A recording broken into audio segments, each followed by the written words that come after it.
Waalaikumsalam. Terima kasih atas kehadiran rekan-rekan dari komunitas UMKM Nuswantara ya Pak Dede, dengan dari Smoci sebagai mitra kita waktu kegiatan Iduka 1 setahun yang lalu. Nah kemudian terima kasih juga ada atas kehadiran ada Bu Wadid juga nih, ada Bu Asri, kemudian dari teman-teman tim PKM kolaborasi ada Pak Patrick, ada Pak Ari, ada Pak Evi, ada Pak Richard, ada Pak Agung, kemudian ada teman-teman dari mahasiswa, ada yang sudah membantu pelaksanaan PKM kolaborasi hari ini. Nah hari ini kita akan sharing tentang aplikasi Point of Sales yang sebenarnya pengembangan dari kelanjutan kegiatan Iduka di tahun lalu kita kembangkan lagi, kemudian kita rapikan. Dan semoga mudah-mudahan dari output dari kegiatan ini nanti kita akan serahkan perangkat kepada Smoci dan kepada Pak Dede ya sebagai perwakilan dari komunitas UMKM. Nah oke, untuk memulai acara mungkin langsung saja sambutan dari Bu Asri sebagai Wakil Dekan 2 Fakultas Ilmu Terapan. Monggo Bu. Mas Robi. Bismillahirrahmanirrahim. Assalamualaikum warahmatullahi wabarakatuh. Ya, salam sejahtera buat kita semua. Alhamdulillah ya Bapak dan Ibu, setelah setahun kita tidak bertemu tatap muka, hari ini bisa bertemu tatap muka dengan acara Abdimas kolaborasi dan lanjutan dari program Iduka 1. Saya mengucapkan selamat datang kepada Bapak dan Ibu mitra dari UMKM, dan Assalamualaikum buat teman-teman dosen. Kapan ke Bandung lagi untuk kumpul ya, sudah kangen untuk berkolaborasi kembali. Untuk acara hari ini mudah-mudahan bisa mendapatkan ilmu yang bermanfaat ya Bapak Ibu, baik untuk UMKM, baik juga untuk dosen yang melakukan pengabdian masyarakat. Mudah-mudahan aplikasi yang tadi sudah dibicarakan oleh Pak Robi juga bisa menghasilkan kebermanfaatan untuk kita semua. Sekian dari saya, selamat mengikuti aktivitas pada hari ini. Bismillahirrahmanirrahim. Assalamualaikum warahmatullahi wabarakatuh. Selamat datang teman-teman dari UMKM komunitas ya Pak Dede ya, Pan Nuswantara, terus kemudian dari Smoci Pak Firman dengan rekan. Mohon maaf saya menyambutnya dari jauh ya, masih di Lombok. Insya Allah akan segera menuju ke Bandung kalau situasi sudah kondusif. Ya tidak berlama-lama saya ingin mengucapkan terima kasih atas kehadirannya teman-teman semua ke acara ini ya, ke acara pengabdian pada masyarakat. Jadi yang akan kita lakukan hari ini adalah tentang mendemokan aplikasi POS gitu ya, aplikasi POS untuk UMKM. Pak Dede sebagai mitra kami ya Pak. Mangga Pak Dede.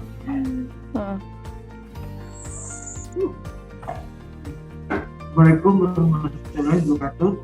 Waalaikumsalam warahmatullahi wabarakatuh. Perkenalkan, nama saya Dede Komarudin. Saya komunitas dari Forum UKM Nusantara.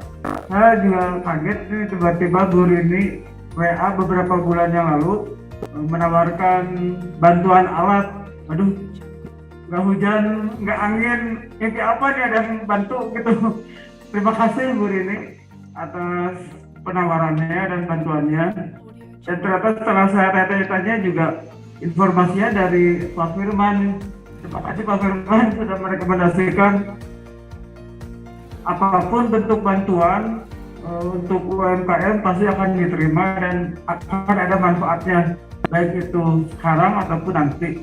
Jadi saya ucapkan terima kasih sekali kepada Telju atas program pengabdian kepada masyarakatnya. Semoga ini menjadi pemacu tetap semangat untuk tetap berusaha gitu dalam berwirausaha ini. Saya ucapkan terima kasih. Wassalamualaikum warahmatullahi wabarakatuh.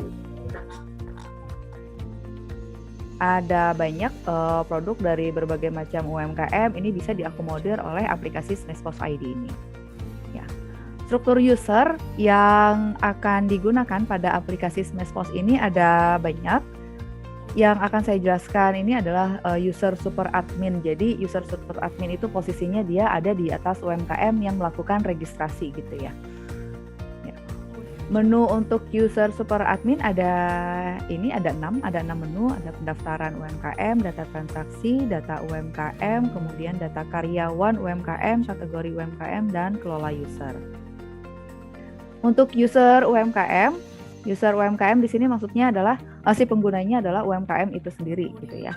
Di sini menunya ada inventory stok masuk, inventory stok oknum, kelola cabang, laporan penjualan, kelola karyawan, kelola kategori produk, kelola bank, dan transaksi konsumen. Untuk user cabang, jadi user cabang itu adalah satu UMKM memiliki banyak cabang, ada di mana-mana gitu ya, dia tersebar. Ini menu-menunya ada inventory stok masuk, inventory stok oknum, kemudian laporan penjualan, kelola karyawan, kelola produk, kelola kasir, dan transaksi konsumen. User kasir yang melakukan transaksi dengan konsumen, ya, ada dashboard kasir, kemudian menu kasir itu sendiri, ada transaksi pending dan transaksi harian. Kemudian user konsumen juga bisa belanja melalui aplikasi ini ya. Dia ada menu shop atau belanja, check out, pembayaran, dan status pesanan. Ya. Cara menggunakan aplikasi SmashPOS ID. Untuk di super admin, login dulu. Pertama kita login di post.fitmineduca.com/admin, diisi dulu akunnya. Kemudian admin dapat mendaftarkan sebuah UMKM dengan mengisi form yang telah disediakan. Diisikan form yang telah disediakan, kemudian daftarkan UMKM gitu. Setelah itu, admin dapat melihat detail transaksi tiap UMKM yang telah didaftarkan melalui menu detail transaksi. Kemudian, admin dapat juga melihat data tiap UMKM yang telah terdaftar. Data UMKM yang telah terdaftar, misalnya ada 10 UMKM, maka 10 UMKM itu juga dapat dilihat oleh si super admin itu. Ya. Admin dapat melihat data karyawan, ya. Ada data karyawan di sini, kemudian kategori UMKM-nya juga, kemudian ada kelola data master. Data master di sini kita bisa melihat user ada siapa saja di dalamnya, gitu ya. Bisa melihat atau mengganti akun seperti itu, akun dari UMKM, cabang, kasir, dan konsumen. Ya.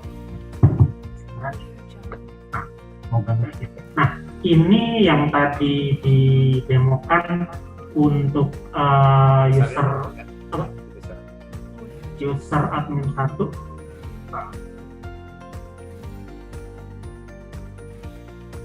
Nah, ini saya agak zoom dulu. Nah, ini jadi kalau di sini memang di super admin itu dia bisa melihat data-data yang ada di UMKM, tapi dia tidak bisa mengutak-atik gitu. Ini kebetulan datanya masih kosong ya. Terus ini kalau mau lihat data masternya, bisa lihat dari data UMKM yang terdaftar di SmashPOS itu apa saja, terus yang data karyawannya ada berapa, kategori UMKM yang kita mau tambahkan itu entah kategorinya itu berupa yang UMKM jual makanan, yang jual tekstil, ini bisa kita tambahkan di dalam ini. Di sini juga ada, jadi super admin juga bisa dikasih wewenang untuk melakukan pendaftaran UMKM. Tapi di sini ya pendaftaran UMKM, ini jadi transaksi pendaftaran UMKM-nya itu kalau di sini mendaftar di super admin, biasanya itu kan langsung, kalau biasanya kalau daftar reguler itu masih harus menunggu konfirmasi dulu. Nah, tapi kalau daftarnya ke super admin ya, ini kuasanya besar, jadi dia langsung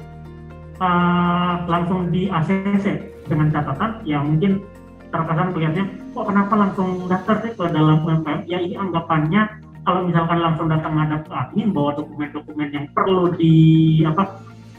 diverifikasi, jadi verifikasi di tempat, langsung didaftarkan sama super adminnya, aktif akunnya jadi user UMKM di sini. Nah, ini yang super adminnya, jadi tidak terlalu banyak fungsionalitas di sini.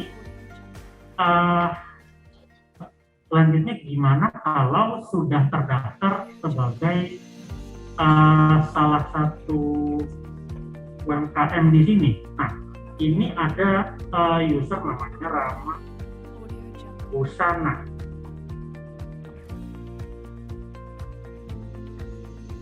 Nah, sorry.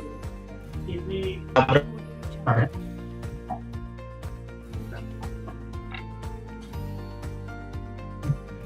Rama Busana.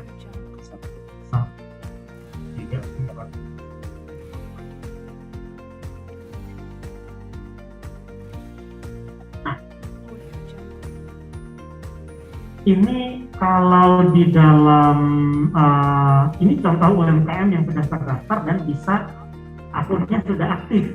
Jadi di sini dia bisa mengakses beberapa menu di sini dari ini stok inventory produk. Kita bisa lihat stok masuk sama, nah ini bisa dilihat ini datanya tidak bisa diapa-apakan gitu. Hanya khusus untuk monitoring stoknya saja. Lalu ada stok opnamnya. Biasanya ini terjadi biasanya dipantau di akhir bulan untuk ngecek dari sebulan transaksi itu dengan stok yang sekarang itu efeknya terhadap stok dalam gudang itu seperti apa. Gitu. Ini kalau misalkan dengan catatan dia baru satu cabang. Kalau misalkan UMKM-nya kepikiran untuk mau buka cabang di, jadi misalkan udah buka cabang di A, selanjutnya mau buka cabang di B, ini langsung dibuat masuk ke menu kelola cabang. Ini kita bisa tambah mau berapa mau namanya di mana, alamatnya, jumlah karyawannya, dan kode cabangnya berapa. Ini bisa kita tentukan jumlah karyawannya berapa, karena biasanya cabang itu kan tidak terlalu banyak menyerap karyawan. Jadi mungkin bisa di-set kecil terlebih dahulu. Nanti ya setelah menambahkan satu cabang di sini, ini bisa cabangnya itu kita entrykan karyawan yang ada di cabang-cabang tersebut. Nah, iya, jadi kurang lebih itu fitur-fiturnya yang bakal banyak digunakan dari tabel. Nah, ada satu lagi, misalkan kalau antriannya panjang ya, terus misalkan pas di kasir ada yang lupa mau nambah item lagi ke kategori produk. Nah, ini Bapak Ibu bisa naruh ke dalam antrian transaksi pending dulu. Jadi seperti misalkan kalau belanja di supermarket, biasanya kan ada yang lagi mau bayar tapi ketunda, akhirnya disuruh customer di belakangnya maju duluan ya. Nah, ini bisa juga kayak gitu. Nanti transaksi yang sudah kita masukkan ke keranjang itu, kita masukkan ke dalam transaksi pending. Nah, nanti kalau misalkan mau melanjutkan transaksi yang sudah di pending tadi, ini ada menunya namanya list transaksi pending. Ini nanti akan kelihatan transaksi mana saja yang sudah di pending, ada 2. Tinggal klik saja yang mana yang mau dilanjutkan, ya sudah, seperti balik lagi bayar, lalu tinggal kembaliannya berapa, tinggal setting, tinggal buka aplikasinya, buka pop-up-nya. Nah, lagi, jadi meskipun transaksinya di pending, tetap operasinya akan tetap normal. Jadi nggak akan ada gangguan lagi.